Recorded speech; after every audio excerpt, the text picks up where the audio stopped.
आज का जो लेक्चर है हमारे पास, हमें आगे कंटिन्यू करना है। हम ऑपरेटर्स के बात कर रहे थे और हमने एक ऑपरेटर्स कर लिए थे लास्ट क्लास तक। उसमें तो हमने क्या करा था कि अर्थमेटिक ऑपरेटर पढ़े थे, जिसमें हमारे पास प्लस, माइनस, डिवाइड, मल्टीप्लाई और मॉड्यूलस वाले ऑपरेटर्स क्या कर रहे थे, काम कर रहे थे, यहाँ पर शो हो गए। अब आगे इसी तरीके से हमें क्या करना है, रिलेशनल ऑपरेटर्स के ऊपर काम करना है। अब देखो, रिलेशनल ऑपरेटर्स की जो यहाँ पर ये कह लें कि इसकी जो डेफिनेशन है वो क्या है, यहाँ पर लिखी है कि compare two operand with return either a true और अ फॉल्स वैल्यू। मतलब क्या है कि ये किसी भी दो चीज़ों को क्या करता है, कंपेयर करता है। और अगर कंपैरिजन की जो स्टेटमेंट है आपकी वो क्या होती है, सही होती है, तो वो आपको क्या रिटर्न करता है, ट्रू रिटर्न करता है। अगर आपकी जो स्टेटमेंट आपने वहाँ पे दी है अगर वो गलत है तो वो क्या करेगा, आपको वहाँ पर फॉल्स प्रोवाइड करेगा। ठीक है, इसको हम थोड़ा सा ये कह लो कि हम इसको थोड़ा सा एग्जाम्पल के तौर पे देखते हैं, ताकि आप लोगों को सारी चीज़ें दोबारा से सही तरीके से समझ आ जाए कि हम इसको किस तरीके से क्या कर सकते हैं, काम कर सकते हैं। तो मैं यहाँ पर अपना विजुअल स्टूडियो ऑन करती हूँ और यहाँ पर हम एक काम ये करते हैं कि हम फाइल को सेव करवा लेते हैं। मैंने यहाँ पर आई फाइल सेव एज, और ये मेरे पास रिलेशनल ऑपरेटर्स था, तो मैं यहाँ पर htdocs में गई, आप लोगों को ये पता होगा। और यहाँ पर मैं आती हूँ माय फाइल्स के फोल्डर में, और माय फाइल्स हमने लास्ट क्लास में बनाया था, तो मैं इसी ही फोल्डर में क्या करती हूँ, अपनी फाइल को सेव कर लेती हूँ। ज़रूरी नहीं है कि आप इसी ही फोल्डर में करें, आप किसी भी फोल्डर में कर सकते हैं, लेकिन आप जहाँ पर काम कर रहे हो वो ज़्यादा बेटर होता है कि आप एक ही फोल्डर में जाके क्या कर सकें, काम कर सकें। तो मैंने यहाँ पर लिखा रिलेशनल ऑपरेटर, सही है, .php। अब इसमें किस तरीके से हम यहाँ पर HTML का कोड इम्पैक्ट करवा सकते हैं, जैसे कि मैंने लास्ट टाइम भी बताया था, आपके पास एक्सक्लेमेटरी साइन और आप इसको एंटर करेंगे तो आपके पास क्या आ जाएगा, ये पूरा का पूरा HTML का स्ट्रक्चर इम्पोर्ट होकर आ जाएगा। अब देखो, इसी तरीके से मुझे क्या करना है, PHP के रिलेशनल ऑपरेटर्स के ऊपर काम कर रहे हैं, तो डायरेक्टली मैं यहाँ पे पहले PHP का ब्लॉक ओपन करूँगी और मैं इसको क्या करवाऊंगी, एक्सटेंड। अब देखो, मैं दो वेरिएबल बनाऊंगी। लास्ट क्लास में हमने वेरिएबल बनाने देखे थे, जो किस तरीके से बन रहे थे, आपके पास डॉलर के सिंबल्स के साथ वेरिएबल बन रहे थे। तो इसी के तरीके से हमें यहाँ पे क्या करना है, दो वेरिएबल बनाने। तो मैंने यहाँ दो वेरिएबल बनाए, $a=20, ठीक है, $b=30। ये क्या बनाए हैं, मैंने दो वेरिएबल बनाए। अब देखो, मुझे इन दोनों वेरिएबल के ऊपर क्या करना है, रिलेशनल ऑपरेटर्स अप्लाई करने हैं। तो देखो, सबसे पहला रिलेशनल ऑपरेटर्स क्या है मेरे पास, इक्वल टू। अब इक्वल टू किस तरीके से काम करेगा हमारे पास, तो यहाँ पर मैं आती हूँ, मैं एक कंडीशन लगाती हूँ। मैंने ये कहा, इफ हमारे पास जो $a है वो क्या है, ग्रेटर देन है क्या मेरे पास, $b के। मतलब यहाँ पर क्या है कि अगर मैं इसको ये कह लें कि हम इसको थोड़ा सा सॉल्व फॉर्म में देखें, तो मैं ये कह रही हूँ कि मेरे पास जो 20 है वो ग्रेटर देन है किससे, 30 से। तो आपके पास ये कंडीशन क्या है, फॉल्स हो गई। मतलब ये है कि ये वाली जो चीज़ है आपके पास, ये कंडीशन क्या है, गलत है। अगर मैं ये कहती कि यहाँ पर 30 है और मेरे पास जो b की वैल्यू है वो 20 है, तो ये वैल्यू क्या होती है, या ये कंडीशन क्या होती है, मेरे पास सही होती है। अब देखो, यहाँ पे करना क्या है हमें, या इक्वल टू लगा लेते हैं। सबसे पहले हम इक्वल टू के ऊपर बात कर लेते हैं। ठीक है, मैं इसको यहाँ से हटा देती हूँ। मैं ये कहती हूँ कि अगर a की वैल्यू और b की वैल्यू क्या है, इक्वल है, तो मेरे पास यहाँ पर लिखा हुआ आ जाए इको में ट्रू। ठीक है, इसी के साथ अगर आपकी कंडीशन गलत होती है जो ऊपर मैंने दी है, तो आपके पास यहाँ लिखा हुआ आ जाए इको में ही फॉल्स। सेव करते हैं, और आपको मैंने ये बताया था कि रन कैसे होगा। तो रन करने के लिए हम यहाँ पर आते हैं और मैं यहाँ लिखती हूँ लोकल होस्ट, और इसको एंटर करवा देते हैं। एंटर करवाने के बाद मैंने लास्ट टाइम भी बताया था, दोबारा से देख लें आप लोग कि किस तरीके से हम इसकी फ़ाइल को फैच करवा सकते हैं, या ये कह लें फ़ाइल को हम अपनी ओपन करवा सकते हैं। तो यहाँ पर आ जाइएगा सी में, मैं यहाँ पर गई जैम में। ठीक है, जैम में जाने के बाद मैं जाऊंगी htdocs में। htdocs के बाद मैंने यहाँ पर माय फाइल्स के फोल्डर में क्या किया था, सेव करवाई थी अपनी फाइल। तो यहाँ पे देखो आप किस तरीके से आप क्या देंगे, अपनी फाइल का पाथ देंगे। मैं यहाँ लोकल होस्ट में गई। मैंने क्या बताया कि जब भी आप लोकल होस्ट का पाथ यहाँ पे लिखते हैं तो वो कहाँ तक चला जाता है आपके पास, htdocs तक चला जाता है। अब मुझे htdocs के अंदर मैंने एक और फोल्डर बनाया है, किस नाम का, माई फाइल्स के नाम का। तो मैं यहाँ पे लोकल होस्ट के बाद मतलब htdocs के बाद कौन सा फोल्डर आ रहा है मेरे पास, माई फाइल्स का। तो मैं यहाँ पे क्या लिखूंगी, माई फाइल्स, ठीक है। देन मैंने लगाया स्लैश, स्लैश करने के बाद मैंने किस नाम से बनाया है, मैंने बनाया है रिलेशनल ऑपरेटर डॉट php, और मैंने क्या करा, एंटर। तो देखो यहाँ पर अब क्या वैल्यू आ रही है मेरे पास, क्या आ रहा है आंसर, मेरे पास जा रहा है यहाँ पर फॉल्स। किस तरीके से, तो अगर मैं यहाँ पे अपनी कंडीशन देखूँ तो मेरे पास कंडीशन में ये कह रहा है कि जो 20 है वो इक्वल टू है किसके, 30 के। तो अब ये कंडीशन क्या हो गई, गलत हो गई। तो वो इस कंडीशन को छोड़कर कौन सी वाली कंडीशन को चलाएगा, एल्स वाला पार्ट चलाएगा। मतलब ये है कि अगर कंडीशन सही होती तो मेरे पास क्या था, ट्रू, अदरवाइज क्या चलता है मेरे पास, फॉल्स। अब देखो ये कंडीशन ट्रू कैसे हो सकती है कि मैं अगर यहाँ पर आके इसको कर दूं 40, तो अब नीचे देखो कंडीशन किस तरीके से चेक होगी कि मेरे पास जो 40 कह रही हूँ मैं इसको करूंगी 30, इक्वल टू का काम कर रहे हैं ना हम। तो मैंने इसको 30 कर दिया, मतलब ए की वैल्यू भी 30 है, बी की वैल्यू भी क्या है मेरे पास, 30 है। तो अब कौन सा वाला पार्ट चलेगा, अब मेरे पास इफ वाला पार्ट चलेगा। किस तरीके से, यहाँ पे देख लें, आके रिफ्रेश करना तो क्या आ रहा है मेरे पास, ट्रू आ रहा है। अब इसी तरीके से मेरे पास और भी क्या है, मेरे पास रिलेशनल ऑपरेटर्स है। सबसे पहले हम ये वाले कर लेते हैं, बाकी फिर मैं बाद में इसको हम करते रहेंगे। अब देखो एक और ऑपरेटर है मेरे पास जो होता है triple equal to. Triple equal to से मुराद अगर मैं यहाँ लगा दूँ triple equal to, triple equal to कहता है कि मैं यहाँ पर आपके पास दो चीजें चेक करता हूँ, एक टाइप, ठीक है, टाइप से मुराद एक डेटा टाइप चेक करता हूँ और एक क्या चेक करता हूँ, उसकी वैल्यू। मतलब ये है कि अगर ये भी इंटीजर है ये भी इंटीजर है तो क्या होगा आपके पास, वैल्यू एक चीज सही हो गई, मतलब टाइप सही हो गई। लेकिन अगर आपके पास ये स्ट्रिंग की फॉर्म में है और ये आपके पास के इंटीजर फॉर्म में, तो क्या हो गई आपके पास वैल्यू। अगर मैं कर दूं यहाँ पर 40 एंड देन यहाँ पे कर दूं मैं 50, तो आपके पास क्या हो जाएगा, ये चीज स्ट्रिक्टली आपके पास इक्वल नहीं है, तो आपके पास ये चीजें फॉल्स हो जाएंगी।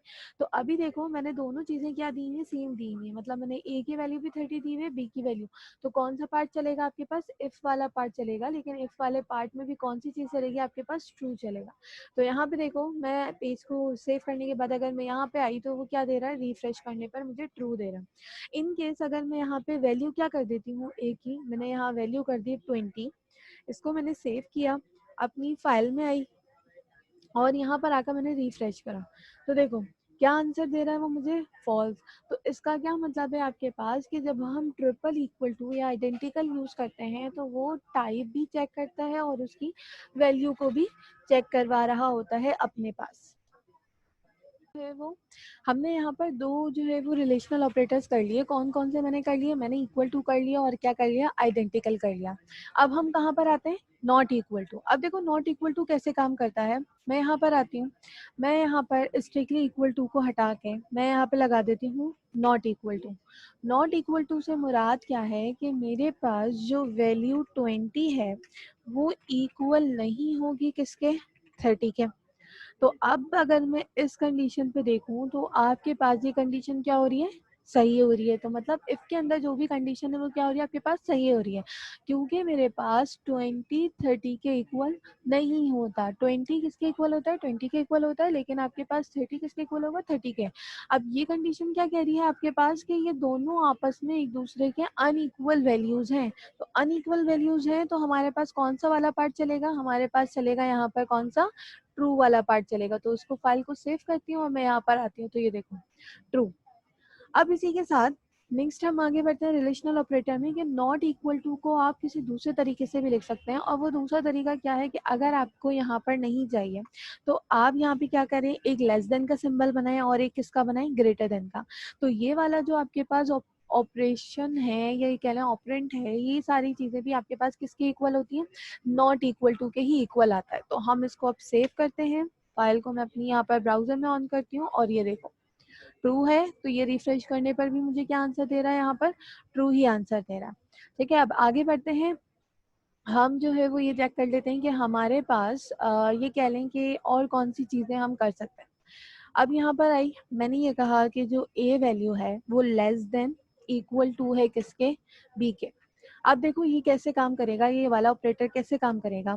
मैंने ये कहा कि ए की जो वैल्यू है वो लेस देन होगी और क्या होगी, इक्वल होगी। अब देखो दो कंडीशन है ना, दो ऑपरेटर है आपके पास, एक है आपके पास लेस देन का और एक आपके पास क्या है, इक्वल का। तो इन दोनों में से कोई एक भी अगर सही होगा तो आपके पास जो कंडीशन है वो क्या कहलाएगी, आपके पास ट्रू कंडीशन कहलाएगी। किस तरीके से, यहाँ पे देखो, अब ये दो ऑपरेटर हैं, ये कहता है कि 20 या तो लेस देन होगा 30 से, ठीक है। इसको थोड़ा सा और अगर हम एक्सटेंड कर लें तो मैंने कहा 20 जो है वो लेस देन होगा 30 से, या फिर क्या काम होगा यहाँ पर कि 20 जो है वो इक्वल होगा किसके, 30 के। मतलब ये है कि ये दो कंडीशन को एक साथ चेक करेगा कि या तो 20 30 के लेस देन हो या फिर 20 क्या हो, 30 के इक्वल हो। तो हमारे पास अभी अगर मैं जो कंडीशन चलाऊंगी तो वो मेरे पास कौन सा पार्ट लाके देगा, वो मुझे ट्रू का पार्ट लाके देगा। क्योंकि यहाँ पे जो देखो इक्वल टू वाली कंडीशन तो सही नहीं हो रही, क्योंकि 20 30 के इक्वल नहीं होता, लेकिन 20 लेस देन होता है किसके, 30 के। तो यहाँ पर आने के बाद अगर मैं इसके अपने पेज को रिफ्रेश करवाऊँ तो मेरे पास देखो आंसर क्या आ रहा है, वो ट्रू ही दे रहा है आंसर। इसी के साथ मैं यहाँ पर अगर लेस देन को हटा के मैं यहाँ लगा दूँ ग्रेटर देन, ठीक है, यहाँ पर भी मैं क्या लगा दूँ, ग्रेटर देन। तो देखो अब कैसे चेक करेगा, अब ये देखेगा ये दोनों कंडीशन अगेन कि मेरे पास या तो 20 बड़ा है 30 से या 20 क्या है, इक्वल है 30 के। तो मैं अगर यहाँ पे अपनी कंडीशन के बेस के ऊपर देखूँ तो ये कंडीशन मेरी क्या हो रही है, गलत हो रही है। तो गलत होने पर कौन सा वाला पार्ट चलता है, एल्स का ब्लॉक चलता है। तो मैं अगर आऊँ तो मेरे पास क्या आंसर आना चाहिए, फॉल्स आंसर आना चाहिए। तो मैं यहाँ आई, मैंने पेज को रिफ्रेश करा, सेव करो उसको पहले तो, और यहाँ आके पेज को रिफ्रेश करो तो मेरे पास क्या आ रहा है, फॉल्स आ रहा है। इन केस अगर आपके पास कभी आउटपुट सही ना आ रहा हो तो चेक कर लीजिएगा कि आपने फाइल सेव करवाई है या नहीं, क्योंकि यहाँ पीएचपी में फाइल सेविंग का काम मोस्ट इम्पॉर्टेंट है कि अगर आप फाइल में सेव नहीं करवाते तो आप यहाँ पे चाहे जितनी दफ़ा भी रिफ्रेश करवा लो वो पेज नहीं चल रहा होता, ठीक है। इसी के साथ हमारे पास क्या है, रिलेशनल ऑपरेटर का काम। अब हम आगे बढ़ते हैं।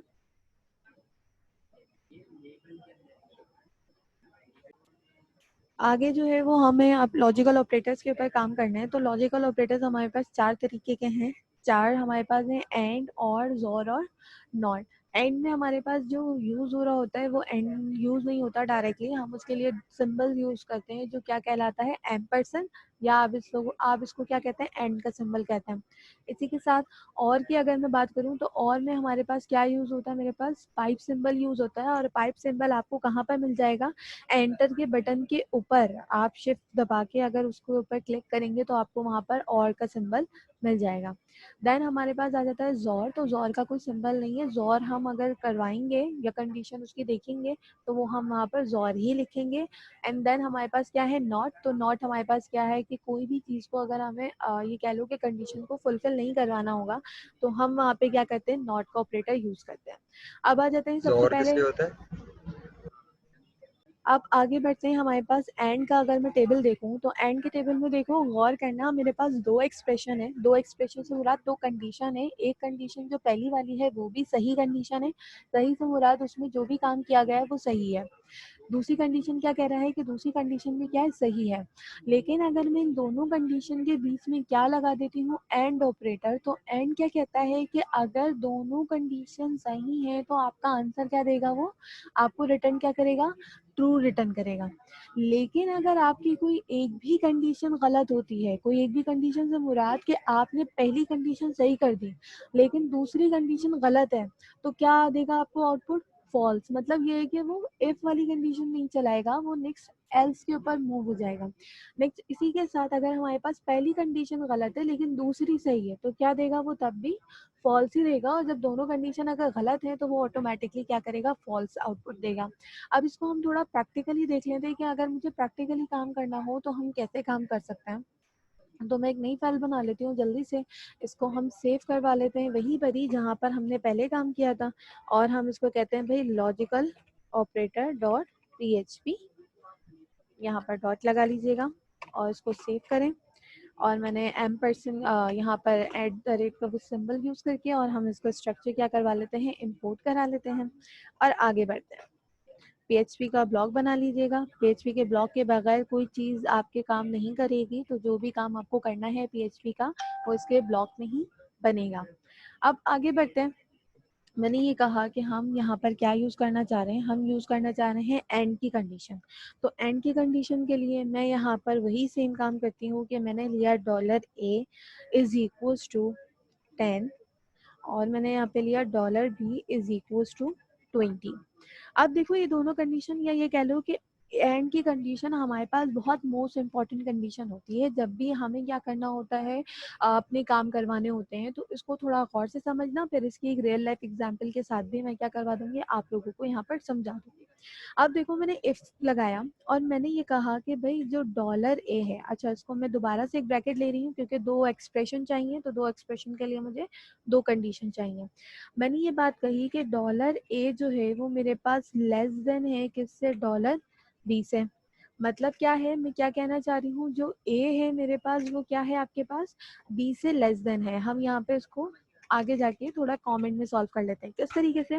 मैंने कहा a क्या है मेरे पास 10 और वो क्या है लेस देन होगा किससे, 20 से। तो भाई ये कंडीशन आपकी क्या हो गई, सही हो गई। सही है। इसी के साथ मैंने दूसरी कंडीशन बनाई, तो मुझे दूसरी कंडीशन क्या करानी है, आपस में चेक करवानी है। तो मैंने क्या लिखा यहाँ, एंड करने के बाद मैंने एक और कंडीशन लिखी है और मैंने ये कहा कि जो $b है वो मेरे पास ग्रेटर देन है किससे, $a से। किस तरीके से, यहाँ पे चेक कर लेते हैं हम। ठीक है, दूसरी कंडीशन क्या है, मैंने कहा कि भाई ये जो 20 है वो मेरे पास क्या है, ग्रेटर देन है 10 से। तो यहाँ पर देखो मैंने क्या देखा कि मैंने दोनों कंडीशन सही दी। मैंने ये कहा कि जो 10 है वो लेस देन है 20 से और जो 20 है वो ग्रेटर देन है किससे, 10 से। तो क्या काम होना चाहिए, तो मैंने ये कहा कि काम करने के लिए हम इसको लेते हैं और मैं इसको इको करा लेती हूँ क्या, ट्रू। अब देखो यहाँ पर इसको हम यहाँ पे प्रिंट करवा लेते हैं, एल्स का ब्लॉक बना लेते हैं और एल्स के ब्लॉक में मैं यहाँ पर इको करवा लेती हूँ आपके पास फॉल्स।